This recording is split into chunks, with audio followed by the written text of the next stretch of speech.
श्री राधाकृष्ण दोस्तों, आप सभी का आपके अपने चैनल पॉजिटिव अप्रोच अकेडमी में स्वागत है। मेरा नाम नितेश भारद्वाज है और आप सभी पॉजिटिव अप्रोच अकेडमी का एस्पायरेंट्स है। तो आज आपकी जो है केमिस्ट्री की क्लास रहने वाली है, जिसमें केमिस्ट्री से इंपॉर्टेंट क्वेश्चन को जो हम डिस्कस करेंगे, जो टीजीटी कमीशन एग्जाम के लिए बहुत ज्यादा इंपॉर्टेंट रहने वाले हैं। इससे आपको बहुत सारी चीजों का पता चलेगा, क्वेश्चन कैसे आते हैं एग्जाम में, आपकी प्रिपरेशन कैसी है, और अगर आपको प्रिपेयर करना है तो किस तरीके के क्वेश्चन पूछे जाते हैं, तो वो आइडिया आपको यहाँ से लगेगा। क्वेश्चन को सॉल्व करने से पहले मैं आप सभी को बता दूं, अगर आप चैनल के ऊपर नए हैं, चैनल को सब्सक्राइब कर लीजिए। टाइम को नोट कर लीजिएगा, 9 बजे, रोज रात 9 बजे आप सबके लिए जो है प्रैक्टिस सीरीज चलाई गई है। अगर फाउंडेशन अभी वीक है, सबसे पहले फाउंडेशन को स्ट्रॉन्ग कीजिएगा, उसके बाद इस प्रैक्टिस सीरीज को देखिएगा तो ज्यादा मजा आएगा, ज्यादा क्वेश्चन अच्छे से समझ आएंगे। फाउंडेशन के लिए आप YouTube पे हमारी प्लेलिस्ट विजिट कर सकते हैं। इसके अलावा फाउंडेशन के लिए हमारे टीजीटी कमीशन का बैच भी जो है एडमिशन स्टार्ट हो चुकी है, जिसकी क्लासेस हमारी बहुत जल्द स्टार्ट होने वाली है। आज ही इस दिए गए व्हाट्सएप नंबर के ऊपर मैसेज कीजिएगा, डेमो लेक्चर्स देखिएगा, फीस के बारे में पता कीजिएगा, डिटेल्स पता कीजिएगा और जल्द से जल्द एनरोल होकर अपने फाउंडेशन को स्ट्रॉन्ग कीजिएगा। तो चलिए आज के इस क्लास को हम शुरू करते हैं। देखते हैं केमिस्ट्री का पहला क्वेश्चन क्या है। मैं आपको यह भी बता दूं, इससे पहले इस प्रैक्टिस सीरीज में लगभग 20 क्लासेस ऑलरेडी हमारी हो चुकी है, मैथमेटिक्स के ऊपर, फिजिक्स के ऊपर, केमिस्ट्री के ऊपर। उन्हें भी जरूर विजिट करें। सबके लिंक नीचे डिस्क्रिप्शन में मिल जाएंगे, आई बटन में भी बीच बीच में क्लासेस के लिंक आपको मिलते रहेंगे। चलें देखिए पहला question. Which of the following is less than zero during adsorption, मतलब जीरो से छोटा। यहां पर एग्जामिनर नेगेटिव ही लिख सकता है, ध्यान रखना। विच of the following is less than zero during adsorption, adsorption में से, इन चार ऑप्शन में से लेस देन जीरो कौन है, नेगेटिव कौन है। तो सबसे पहले पता तो हो ये जी एस एच है क्या। जी का मतलब है डेल जी का, gives free energy. Del S का मतलब है हमारा एंट्रोपी, और डेल एच का मतलब क्या है, एंथैल्पी। आप सभी जानते हैं।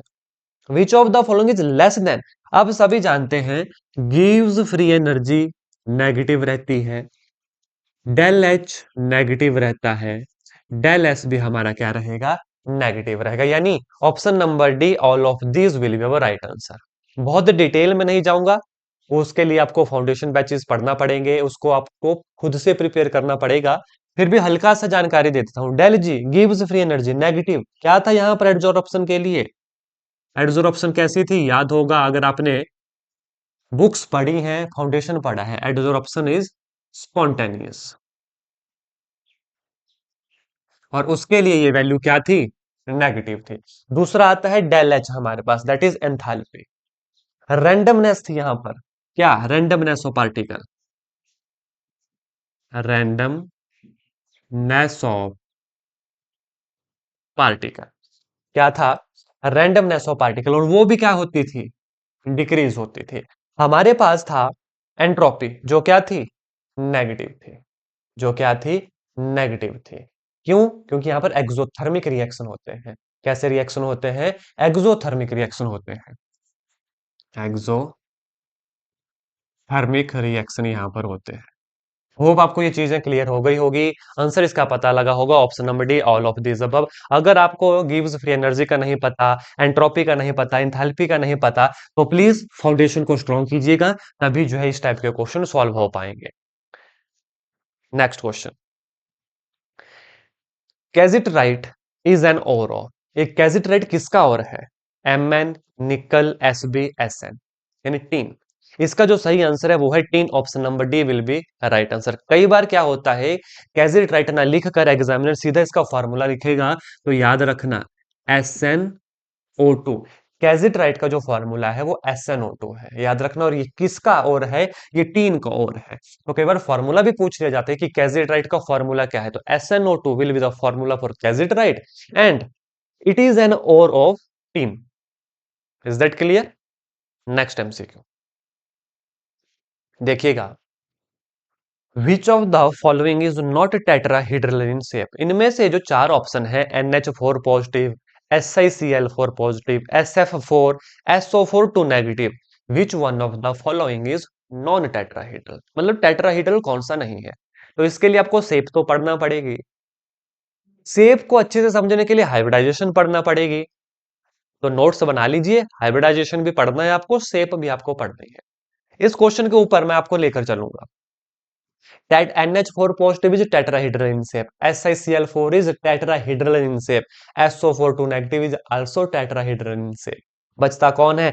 SF4। फिर भी एक शॉर्टकट अगर आपको पता होगा, वैसे तो जो हाइब्रिडाइजेशन है उसके लिए प्रॉपर फॉर्मूला है, लेकिन अगर आपने मेरी क्लासेस पहले भी केमिस्ट्री के लगाई है यूट्यूब के ऊपर चाहे पेड बैचेस में, आप जानते हैं मैं हाइब्रिडाइजेशन का एक शॉर्टकट फॉर्मूला भी कई केस में अप्लाई होता है। फॉर्मूला क्या था मैं यहां पर बताऊंगा आपको। देखो H 1/2 valence electron plus monovalent atom minus anion plus cation, this is the shortcut formula for hybridization, जो 80% क्वेश्चन में ठीक बैठता है, याद रखना। कुछ केसेस ऐसे रहते हैं जहां पर हमें प्रॉपर मेथड से सॉल्व करना पड़ता है, वैलेंस इलेक्ट्रॉन देखने पड़ते हैं, बॉक्स बनाने पड़ते हैं, इलेक्ट्रॉन को फिल कैसे किया जाता है वो देखना पड़ता है। मैक्सिमम केस में इस फॉर्मूला से भी काम हो जाता है। तो यहां पर हम देखेंगे हाइब्रिडाइजेशन 1/2, फॉर्मूला मेरे साथ दोहराओ, valence electron plus monovalent atom minus anion plus cation. ये जो हमारे पास SF4 है, यहां पर ना तो एनाइन है ना तो केटाइन है, यानी कि ये दोनों वैल्यू तो यहां पर है नहीं। वैलेंस इलेक्ट्रॉन ऑफ सल्फर याद है, valence electron of sulphur it is 6। अब ये कैसे निकले, अब ये आज यहां पर नहीं बताऊंगा, ये आप अच्छे से जानते हो। मोनोवेलेंट SF4 4 बॉन्ड हमारे पास है। मोनोवेलेंट कितना आ गया? 10/2 दैट इज 5। अब इस 5 की हम हाइब्रिडाइजेशन बनाते थे, इस 5 की हाइब्रिडाइजेशन बनती है, जैसे SP3 हो गया, 3 और 1 4, बच गया 1। अब P3 रहते हैं, इसके बाद किसके ऊपर शिफ्ट होंगे? D के ऊपर शिफ्ट होंगे। क्या हाइब्रिडाइजेशन आई? SP3D हमारे पास हाइब्रिडाइजेशन आई। अब आपको पता है जब sp3d हाइब्रिडाइजेशन होती है तो शेप कौन सी होती है? Trigonal bipyramidal. शेप कौन सी थी? Trigonal bipyramidal. ठीक है, जिसे और कौन सी शेप कहते हैं? Seesaw shape. सीसॉ शेप जिसे कहा जाता है। तो ऑप्शन नंबर सी इन्होंने पूछा नॉट टेट्राहेड्रल, SF4 टेट्राहेड्रल नहीं, ये तो ट्राइगोनल बाइपिरामिडल है। ये क्या है? ट्राइगोनल बाइपिरामिडल है। हाइब्रिडाइजेशन sp3d इसमें है। फॉर्मूला हमने शॉर्टकट लगाया, बैलेंस इलेक्ट्रॉन जमा मोनोवैलेंट एटम माइनस केटाइन जमा माफ कीजिएगा, माइनस एनाइन जमा केटाइन बटे 2। यहां से बड़े इजिली हाइब्रिडाइजेशन निकल जाती है, याद रखना इस फॉर्मूला का। Is that clear? देखो इस तरीके से जब शॉर्टकट भी आप बीच बीच में याद करेंगे जो इंपॉर्टेंट चीजें हैं ना, तभी एग्जाम में थोड़ा जल्दी आप इस टाइप के क्वेश्चन को सॉल्व कर पाएंगे। और संग्राम की तैयारी हो चुकी है, और इस महासंग्राम में हिस्सा बनने के लिए सबसे पहले चैनल को सब्सक्राइब करें, 9 बजे के टाइम को नोट करें। इस 9 बजे डेली आपको क्लासेस मिलेगी अगर आप चैनल के ऊपर नए हैं। नेक्स्ट MCQ के ऊपर मैं आप सभी को लेकर चलूंगा। क्वेश्चन देखिएगा, which of the following bond is strongest? सबसे ज्यादा स्ट्रॉन्ग बॉन्ड कौन है? FF CL II and BR यानी fluorine, chlorine, iodine and bromine. आप सबका जो डाउट आएगा मैं समझ गया, आपका आंसर या तो FF होगा फ्लोरीन, या तो CL होगा, है ना? क्योंकि आप देखेंगे इलेक्ट्रॉन एक्टिविटी तो सबसे ज्यादा फ्लोरीन की हो गई, लेकिन यहां पर बड़े ध्यान से सुनना मेरे प्यारे दोस्तों, फ्लोरीन का जो साइज है वो बहुत छोटा साइज है। तो यहां पर जो इंटर इलेक्ट्रॉनिक रिपल्सन हो जाती है वो एग्जिस्टेंस में आ जाती है। भले ही लगेगा हमें कि फ्लोरीन जो है स्ट्रॉन्गेस्ट बॉन्ड होगा, लेकिन बड़े ध्यान से सुनना, इसमें जो इंटर इलेक्ट्रॉनिक रिपल्सन आ जाती है ड्यू टू द, ऐसा समझो मतलब जगह इसके पास छोटी है, तो उसके अंदर आपस में रिपल्सन हो जाती है, जिसकी वजह से ये जो बॉन्ड बनाता है ये Cl के कंपैरिजन में कमजोर हो जाता है। ये Cl के कंपैरिजन में कमजोर हो जाता है। तो इसलिए FF आपका आंसर ना होकर यहां पर क्या होगा? Cl आपका आंसर होगा। ऑप्शन नंबर बी, ये स्ट्रॉन्गेस्ट बॉन्ड है, क्लोरीन क्लोरीन। बड़ा इंपॉर्टेंट क्वेश्चन है, ध्यान रखना, एक्सेप्शन इंक्लूड है। कई बार क्वेश्चन ऐसा भी बनता है कि FF क्यों सबसे ज्यादा स्ट्रॉन्ग बॉन्ड नहीं है जबकि इलेक्ट्रॉन एक्टिविटी ज्यादा है? Due to small in size, या आप आंसर करेंगे due to inter electronic repulsion, इसके वजह से इसका बॉन्ड वीक हो जाता है, वहां पर रिपल्सन आ जाती है। Option number B will be right answer for this question. Is that clear? बड़ा इंपॉर्टेंट क्वेश्चन है। नेक्स्ट क्वेश्चन को ऊपर लेकर चलूंगा। Photographic film and plate have an essential ingredient of, eight का क्वेश्चन है ये। अगर आप सबने भले ही अभी आप टीजीटी की तैयारी चली है, अगर मेरे टैट के फ्री नोट्स भी पड़े हैं, दूसरे तीसरे पेज के ऊपर इसका आंसर मिलेगा, और ये मैं आपके लिए होमवर्क क्वेश्चन छोड़ रहा हूं। इसका आपको जो है कमेंट करके हमें जरूर आंसर देना है। पहला है सिल्वर नाइट्रेट, दूसरा है सिल्वर ब्रोमाइड, तीसरा है sodium chloride, option number D oleic acid. आप इसका आंसर करेंगे, आपके लिए होमवर्क क्वेश्चन रहा। बहुत आसान क्वेश्चन है, बहुत ज्यादा आसान।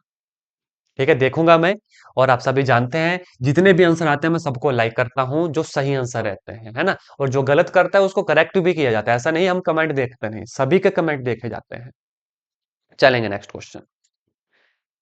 देखें, D2sp3 hybridization of atom atomic orbital gives, मतलब D2sp3 हाइब्रिडाइजेशन शेप कौन सी देती है। अभी मैं हाइब्रिडाइजेशन की बात कर रहा था। हाइब्रिडाइजेशन एक बड़ा इंपॉर्टेंट टॉपिक है, बड़ा इंपॉर्टेंट है।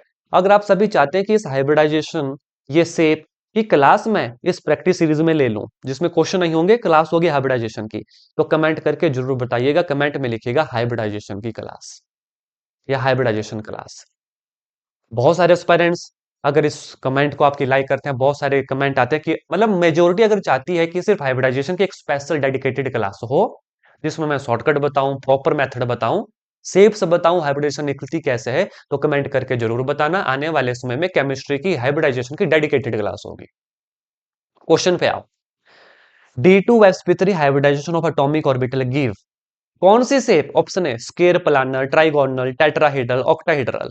ऑप्शन तो बड़े हैं, चार ऑप्शन में से आंसर होगा, लेकिन पता तो हो।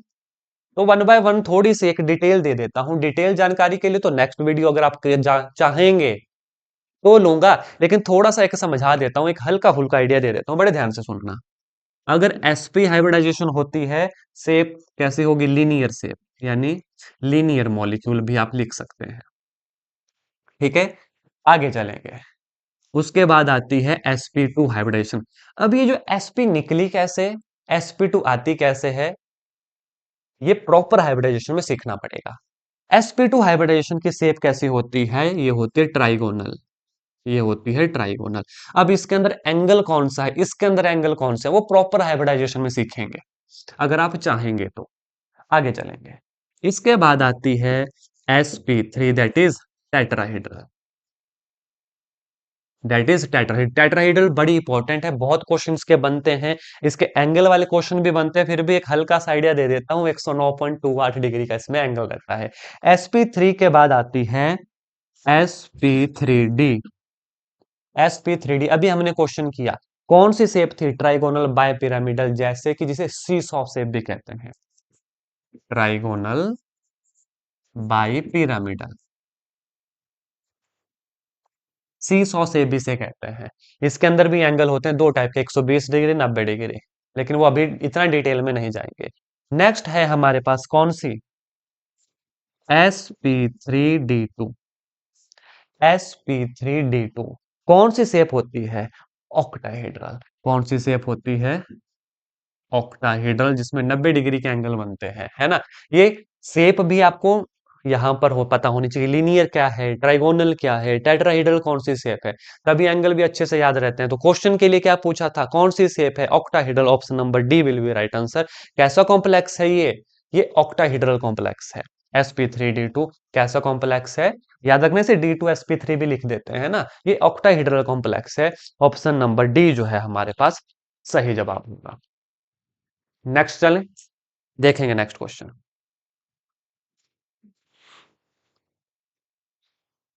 विच is correct name according to IUPAC system, international union of pure and applied chemistry. IUPAC name आता है एग्जाम में, प्रॉपर रूल्स पता होने चाहिए। आप चाहेंगे तो IUPAC नेम के ऊपर भी डेडिकेटेड क्लास ले ली जाएगी, लेकिन उसके लिए आपको अगेन कमेंट करना पड़ेगा कि IUPAC की क्लास, चाहे आप हाइब्रिडाइजेशन बोले चाहे IUPAC, एक डेडिकेटेड, मतलब जैसे अभी MCQ कर रहे हैं ना, तो इनकी डेडिकेट, क्योंकि एक ऐसे टॉपिक है जहां से दो दो तीन तीन क्वेश्चन बन जाते हैं, IUPAC से भी हाइब्रिडाइजेशन से भी।